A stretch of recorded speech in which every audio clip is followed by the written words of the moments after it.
j'ai mal pour le pays que 25 ans après, on en soit encore là. Je crois qu'il y a des problèmes, tout de suite, c'est à la gauche, à la droite, et cette haine, cette incitation à la haine, cette incitation à la violence, cette violence dans la rue, c'est une constatation.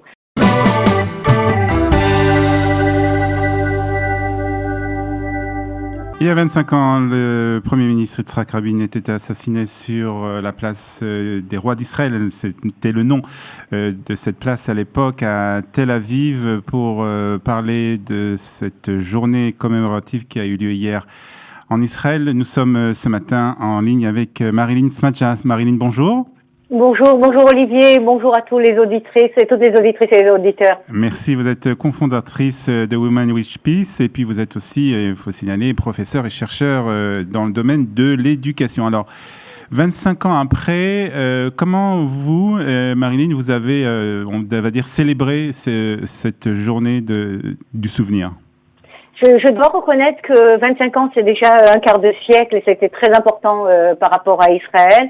Que hier, je me suis réveillée vraiment en pleurs parce que j'ai eu l'impression que cette année, ça serait différent des autres années. Normalement, j'assiste à la cérémonie officielle sur le mont Herzl avec tous les membres de la Knesset, du Parlement israélien, et évidemment la famille de Rabin, Zichrono Levraka, et beaucoup d'officiels en fait.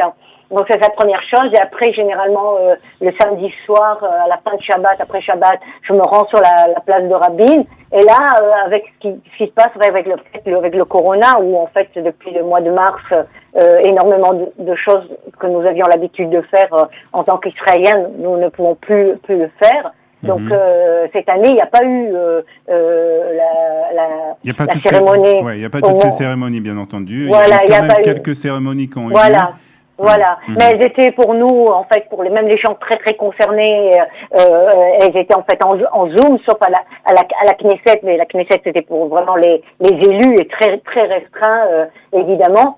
Donc c'était difficile, et c'est seulement après qu'un des organisateurs qui en fait organise depuis au moins plus de 20 ans la cérémonie sur la place de Rabin, normalement le samedi soir, m'a annoncé qu'en fait il y aurait mercredi le 4 novembre une cérémonie sur la place, et je lui ai demandé donc quelle organisation et en fait il m'a expliqué que c'était un appel à tous les citoyens, c'est-à-dire tous les citoyens qui ont voulu contribuer, 50 shekels, 100 shekels. Donc évidemment j'ai tout de suite contribué, et je serai le 4 novembre et je fais un appel. Maintenant, par rapport à hier, nous à l'université de Tel Aviv, on a eu aussi une commémoration en Zoom, et évidemment j'ai écouté le discours de notre Premier ministre, et aussi le discours du président Rivlin, parce que lui aussi a fait une cérémonie très très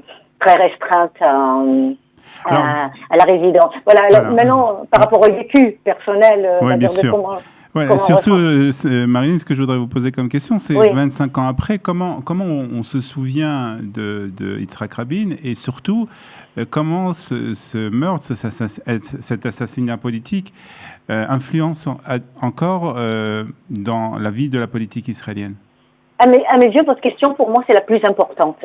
Parce que c'est pas pour moi seulement entretenir. Je connaissais un peu Yitzhak Rabin, je connaissais bien Léa Rabin. Je connaissais Yitzhak Rabin aussi sur le côté de l'éducation, parce qu'il a été un des meilleurs ministres. Il a fait le plus avancer l'éducation à son moment. Mais je pense que quand même, votre question, elle est au cœur de ce qui se passe au niveau de la société israélienne, parce que malheureusement, 25 ans après, on a tenu certaines leçons, autant à droite, gauche, centre, mais on n'a pas tenu encore toutes les leçons. Et en fait, je crois qu'on a une sonnette d'alarme dans le pays, parce qu'on sent tous une fracture très très très forte au sein de la société israélienne.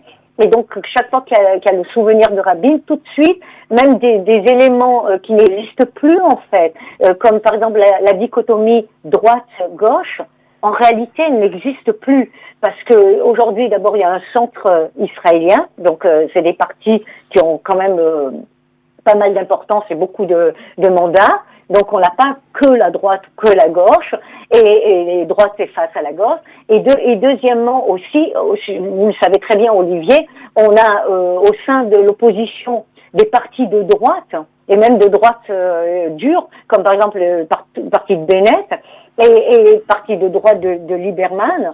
Donc on a une droite à l'opposition, et on a dans la coalition proche du Likoud de Netanyahou, les partis ultra-orthodoxes qui ne sont ni de droite et ni de gauche, et qui sont en fait qui se mettent à voir autant la droite que la gauche, en fait, qui sont innovationnistes. Voilà, qui défendent leurs intérêts, qui ne sont même pas pour certains, des partis sionistes. Chasse, oui, c'est un parti sioniste, mais pas de... Donc en fait, c'est faux.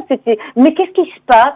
On est tellement, à mon avis encore, dans le traumatisme non traité de cet assassinat politique de Rabin, où nous sommes vraiment incapables souvent de parler entre nous de manière sereine, de manière respectueuse, en ayant des avis évidemment très différents. Et surtout, je crois qu'il y a aussi autre chose, c'est que non seulement on ne peut pas dialoguer dans le respect, et c'est toutes les années les discussions finalement deviennent violentes et virulentes, et en plus je crois qu'il y a une incapacité, pour ceux qui ont eu tort de demander pardon, et pour ceux qui ont été probablement extrêmement touchés même dans leur chair, c'est de donner le pardon aussi. Ouais. Et donc en fait, il y a tout le temps un entretien du traumatisme, la plaie est ouverte. Et pour moi, je l'ai ressenti vraiment très fortement hier, mais en fait, je la ressens aussi ces derniers mois avec la crise Corona. Parce que qu'est-ce qui se passait en Israël? En tout cas, à l'époque où moi j'ai fait mon alia, il y avait une très grande solidarité. Elle se sentait, par exemple, dans les moments difficiles, dans les moments de guerre, et là, on sait qu'on est face à une très forte crise, et c'est comme une guerre, en fait, face au corona. Et on le dit tout le temps. Mais il n'y a pas cette solidarité, il n'y a pas cette compréhension qu'on doit être tous, dans le même, on doit tous œuvrer les uns pour les autres. Et en fait, si vous regardez hier la cérémonie, elle était sous le signe d'une phrase qui dit « Nous sommes tous frères, nous sommes tous Israéliens, nous avons tous le même destin ». Oui. Pourquoi cette phrase-là a été dite hier? C'était la cérémonie. C'est parce que justement, c'est ce qui manque.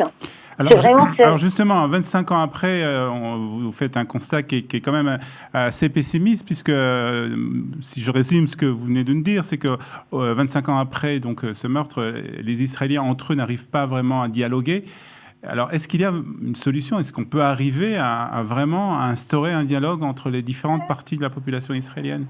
D'abord, je pense pas que ce soit un constat pessimiste, parce que je suis quelqu'un de très optimiste, comme vous le savez. Donc, c'est pas pessimiste, c'est un constat difficile. C'est ce qu'on appelle un constat difficile. J'ai mal pour mon pays. Moi, comme vous le savez, j'adore mon pays, j'adore Israël. J'ai mal pour le pays que 25 ans après, on en soit encore là. Et que chaque fois qu'il y a des problèmes, tout de suite, c'est à la gauche, à la droite, et cette haine, cette incitation à la haine, cette incitation à la violence, cette violence qu'il y a dans la rue, c'est une constatation. Maintenant, oui, je vous dirais que je pense qu'il y a un espoir.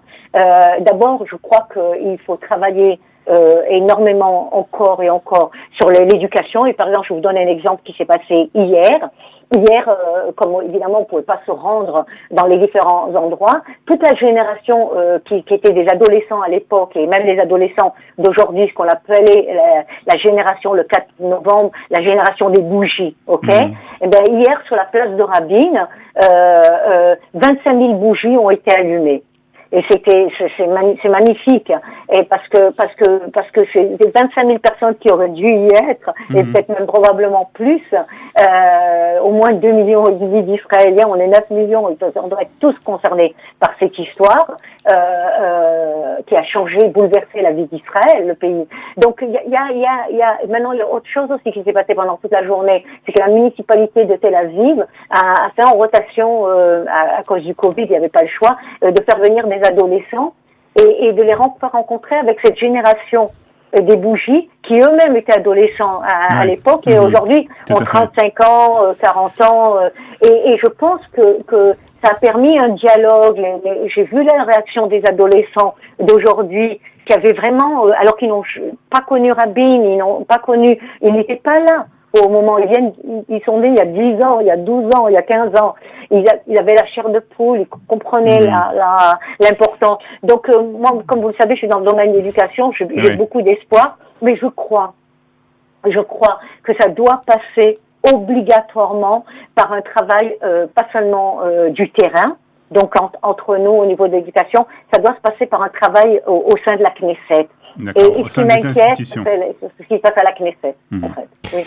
Très bien, Marilyn, merci beaucoup d'avoir... Bien sûr, et puis je souhaite qu'on vive des moments meilleurs en Israël et de retrouver tout le monde le 4 novembre sur Kikar Rabin, parce que ça concerne autant la droite, le centre et la gauche.